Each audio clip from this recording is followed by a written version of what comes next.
Para saudara dan saudari yang Tuhan cintai, selamat pagi dan selamat bertemu lagi dalam Renungan Harian edisi hari Sabtu tanggal 22 Agustus 2020. Hari ini gereja merayakan peringatan wajib Santa Perawan Maria Ratu. Mengawali hari yang baru ini, kita hendak mendengar dan merenungkan sabda Tuhan. Marilah sebelum kita mendengar dan merenungkan sabda Tuhan, kita berdoa. Dalam nama Bapa dan Putra dan Roh Kudus. Amin. Allah Bapa, Raja yang Maha Luhur dan Maha Mulia, Engkau sudah menentukan Bunda Putramu menjadi Bunda dan Ratu. Sudilah menyokong kami berkat doa restunya, agar kami memperoleh kemuliaan Putra dan Putrimu dalam kerajaan surga. Bersabdalah ya Tuhan, kami siap untuk mendengarkan. Semoga kami semakin layak hidup sebagai putra-putri Maria yang hidup di zaman sekarang. Terpujilah Engkau Bapa, Putra dan Roh Kudus, kini dan sepanjang segala masa. Amin. Para saudara dan saudari yang Tuhan cintai, sabda Tuhan yang hendak kita dengar dan kita renungkan bersama diambil dari Injil Matius pasal 23 ayat 1 sampai 12. Tuhan sertamu. Inilah Injil Tuhan kita Yesus Kristus menurut Santo Matius. Sekali peristiwa, Yesus berkata kepada orang-orang banyak dan murid-muridnya, ahli-ahli Taurat dan orang-orang Farisi telah menduduki kursi Musa. Sebab itu turutilah dan lakukanlah segala sesuatu yang mereka ajarkan kepadamu. Tetapi janganlah kamu turuti perbuatan mereka, karena mereka mengajarkan tetapi tidak melakukannya. Mereka mengikat beban-beban berat, lalu meletakkannya di atas bahu orang, tetapi mereka sendiri tidak mau menyentuhnya. Semua pekerjaan yang mereka lakukan hanya supaya dilihat orang. Mereka memakai tali sembahyang lebar dan jubah yang panjang.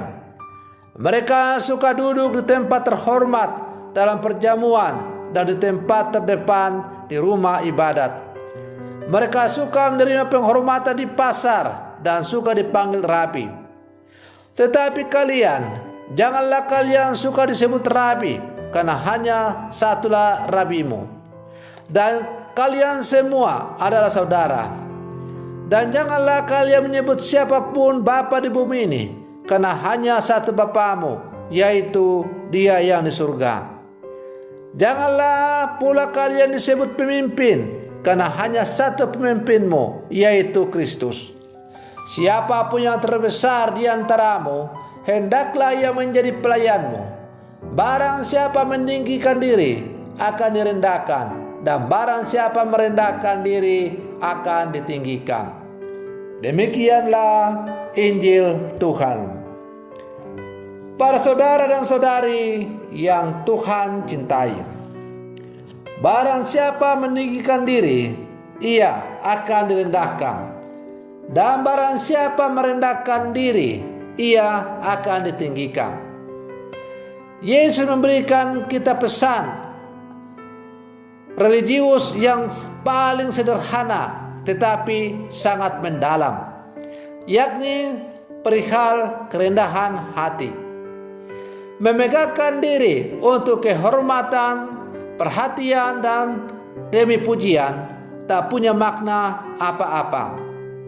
Setiap kali kita memegahkan diri sebagai yang paling baik dari antara orang lain, kita benar-benar hanya memperoleh ketidakpercayaan, kurang rasa hormat dan sering ditertawakan.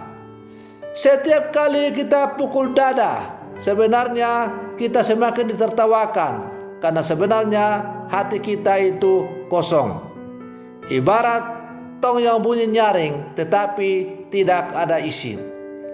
Para saudara dan saudari yang Tuhan cintai, rahasia untuk ditinggikan adalah dengan merendahkan diri. Dan hal itu tidak perlu dibuat-buat, atau seperti sebuah settingan belaka atau kita bermain drama.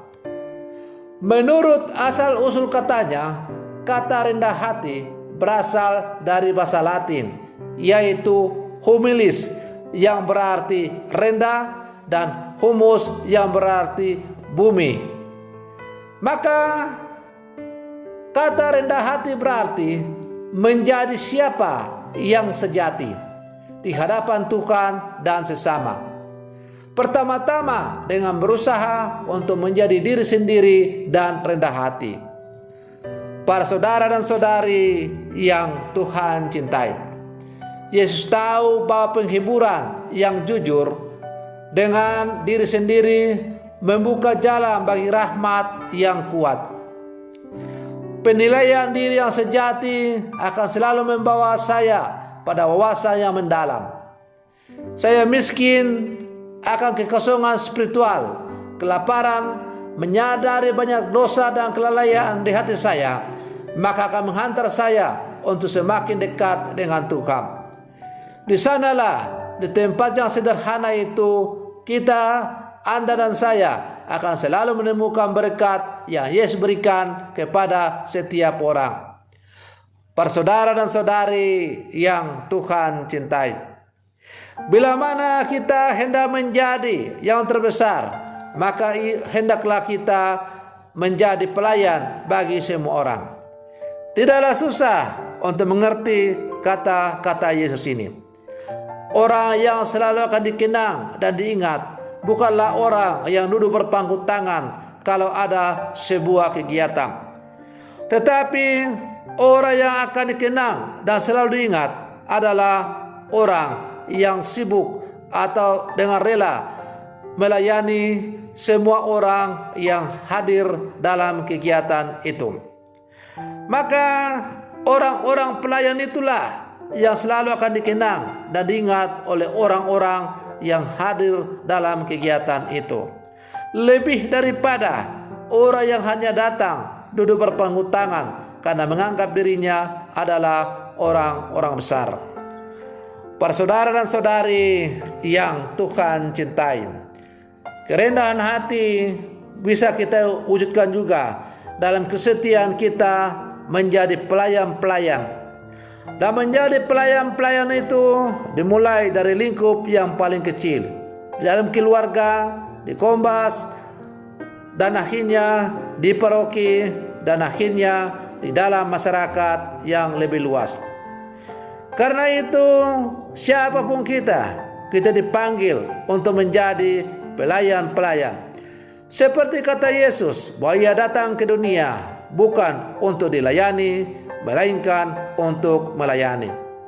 Nah, para saudara dan saudari yang Tuhan cintai, kita semua telah dipanggil untuk menjadi pelayan-pelayan Kristus sesuai dengan kapasitas kita masing-masing.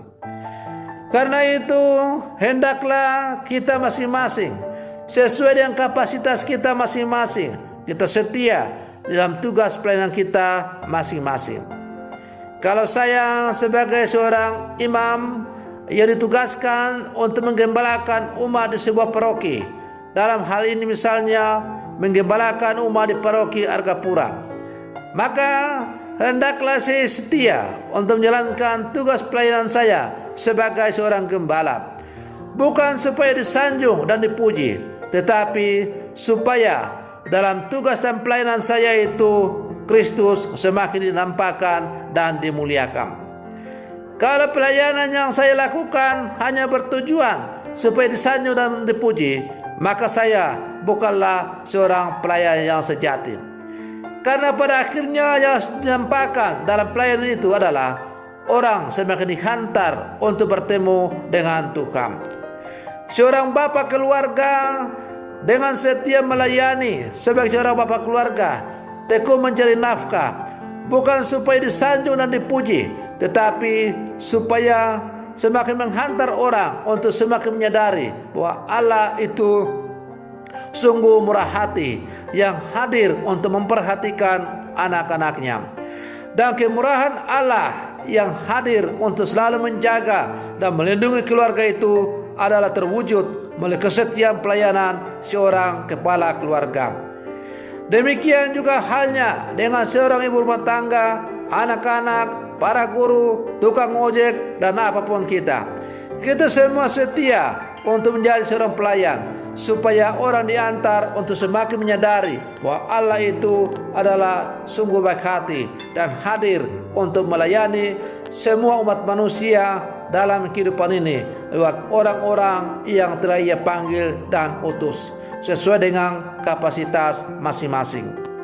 Maka marilah dalam kehidupan kita semakin setia menghidupi panggilan hidup kita sebagai seorang pelayan. Barang siapa yang mau menjadi yang terbesar di dalam kerajaan surga, hendaklah ia menjadi seorang pelayan. Hendaklah ia menjadi seorang pelayan yang rendah hati, yang menampakkan wajah Allah dalam seluruh kehidupan, karya, dan pelayanan. Semoga demikian. Selamat pagi, Tuhan Yesus memberkati.